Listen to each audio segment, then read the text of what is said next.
Christophe Lagarde. Bonjour Monsieur Bétou. Vous êtes député de Seine-Saint-Denis, vous êtes le patron, le président de l'UDI et vous êtes aussi la tête de liste de ce parti aux élections européennes. Vous avez donc choisi plutôt l'Europe pour faire de la politique que l'Assemblée nationale où vous êtes élu depuis 2002 ? Parce que l'Europe concentre tous les enjeux qui feront ou pas notre indépendance, c'est-à-dire notre liberté de choisir notre avenir. Ça veut dire que si vous êtes élu, si votre liste dépasse le seuil minimum pour avoir des élus, vous abandonnez le Parlement français. Bien sûr. Pour l'heure, en tout cas, c'est un pari difficile. Les derniers sondages, je pense à ceux de ce matin, Harris Interactive vous donne à 1%.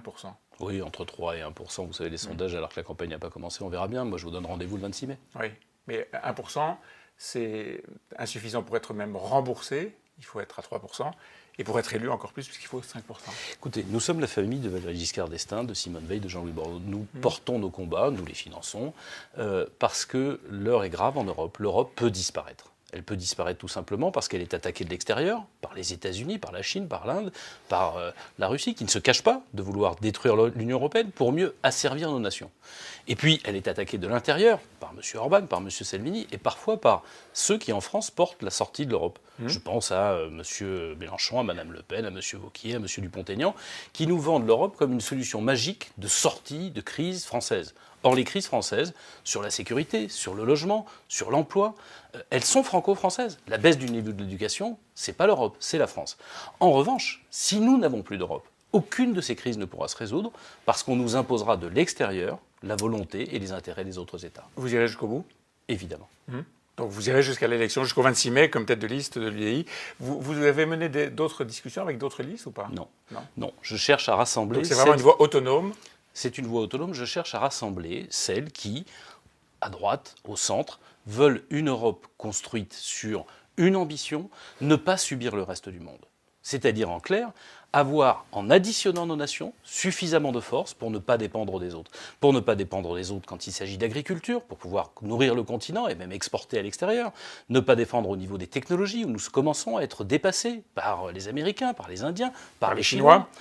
Faire en sorte que nous puissions protéger nos frontières, contrôler l'immigration, lutter contre le terrorisme avec un FBI et un parquet européen qui fasse qu'il ne joue pas nos frontières. Je ne veux pas interrompre votre énumération, mais est-ce qu'on trouve quoi que ce soit de différent de ce que l'on entend comme musique générale, en partie chez En Marche, en partie aussi chez les Républicains ? Non, il faut regarder les choses sérieusement. M. Wauquiez propose de détruire l'Europe en ayant 6 pays, enfin non 5 parce qu'il ne veut pas du Luxembourg. Est-ce que ça c'est l'Europe ? Est-ce que ça nous permet de résister au reste du monde ? Ce n'est plus tout à fait sa proposition du jour. Je suis désolé. C'était un livre il y a quelques années. Je suis désolé, c'est le livre sur lequel il a marqué sa vision de l'Europe. C'est pas sa vision aujourd'hui. C'est pas ce qu'il défend aujourd'hui, pardon. Monsieur Bétou, vous avez Monsieur Bétou, vous avez parfaitement raison. Il peut vendre du bullshit comme il le ressent, il l'assume lui-même. Mais enfin, excusez-moi, il faut assumer ses idées.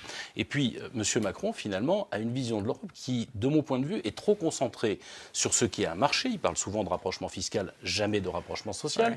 Il n'a pas fait la moindre proposition environnementale depuis 18 mois, alors que nous avons l'ambition d'être le premier continent vert sur la planète, parce que nous sommes la zone la plus tempérée du monde, et donc ceux qui ont le plus à craindre du changement climatique, parce que c'est nous qui en pâtirons les premiers. Nous avons une mission, celle de rassembler les Françaises et les Français, les Européens, qui veulent que l'Europe ne soit plus qu'un simple marché, mais qui soit aussi une ambition environnementale, une ambition de puissance, une ambition technologique, pour simplement ne pas se retrouver dans la situation des Britanniques, on le voit chaque jour, où des pays isolés, seuls face au monde, n'ont plus le poids pour conserver leur indépendance. C'est ce qui se passera probablement à partir du 29 mars ou après le Brexit. L'Allemagne, aujourd'hui, en tout cas par la voix de la CDU, qui est au pouvoir, Angela Merkel, et celle qui va lui succéder, répondent à Emmanuel Macron et n'ont pas l'air tout à fait d'accord avec ce qu'il propose, par exemple en matière d'uniformisation des budgets, d'uniformisation de la fiscalité. Il y a un hiatus là entre la France et l'Allemagne, entre ces deux leaders de l'Europe. Ce qui est frappant, c'est deux choses. La première, c'est l'isolement d'Emmanuel Macron, parce qu'il y a 18 mois, avec les discours d'Athènes et de la Sorbonne, l'Europe semblait être enthousiaste, et puis il s'est retrouvé isolé. Effectivement, Merkel ferme la porte aux propositions que le président de la République vient de faire. Pas toutes, mais sur la fiscalité, sur l'écologie, par exemple, sur le climat, il y a une forme de convergence. Oui, parce que ces propositions ne mangent pas de pain et qu'elles n'ont pas d'ambition. Mais là encore, il parle de fiscalité, il parle de marché, et on ne parle pas d'autre chose. Moi, je vais vous dire, ma conviction, c'est que l'Union européenne, comme je vous le dis, risque de disparaître parce qu'elle ne s'occupe plus des enjeux stratégiques qui doivent être les nôtres et qu'elle est concentrée uniquement sur une vision marché, libérale, voire ultra-libérale. Elle doit, moi je n'ai pas peur de la concurrence, mais je veux qu'elle soit loyale. Regardez l'exemple du travailleur détaché. L'Allemagne n'est pas d'accord avec nous, c'est vrai. Mais est-ce qu'on doit pouvoir accepter encore que 500 000 personnes puissent travailler dans notre pays sans être payées, sans payer les mêmes charges sociales que nous, alors que la moitié du salaire d'un Français, ce sont les charges sociales qui sont payées pour lui. Non seulement il n'est pas suffisant, mais il n'empêche rien. Mettre des salariés en concurrence déloyale entre eux, c'est une mauvaise chose. Que des entreprises se fassent concurrence, je suis parfaitement d'accord. C'est-à-dire sur leur capacité d'innovation, leur organisation, la qualité de leurs produits, mais pas sur le salaire ou sur la protection sociale de leurs salariés. Ça, il faut cesser. Ce sont les entreprises françaises, d'ailleurs, qui en pâtissent les premières. Ce sont elles qui, en effet, sont en concurrence avec des c'est elles qui subissent la concurrence déloyale. Qui sont déloyales, en tout cas selon vous. Le grand débat se termine à la fin de la semaine. Qu'est-ce que vous en tirez déjà comme conclusion ? La première chose, c'est que les Français ont participé, et c'est une bonne chose. Ça a permis au président de la République, qui n'avait écouté aucun Français, de raccrocher un peu les wagons avec la population. Donc c'est un bon point pour lui ? C'est un bon point parce que ça permet de faire fonctionner la démocratie et de faire en sorte qu'il soit moins rejeté comme il l'était par les Français. Cela dit, la question du grand débat, ce n'est pas le débat en lui-même, c'est les conclusions qu'il va en tirer. Est-ce que ces conclusions sont à la hauteur des attentes et est-ce qu'elles vont changer radicalement la politique de M. Macron ? C'est en réalité le cœur du débat. Sur quoi est-ce que vous pensez qu'il doit absolument bouger ? On entend beaucoup de propositions autour du social. Un deuxième moment du quinquennat qui serait tourné vers le social, c'est la bonne solution ? Moi, je crois qu'il y a une chose simple dite dans ce mouvement des Gilets jaunes, en tout cas dans l'aspiration de l'opinion.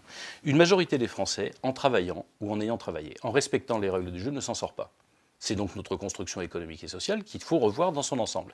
Ça veut dire réécrire totalement la fiscalité française, totalement la façon dont nous finançons notre protection sociale.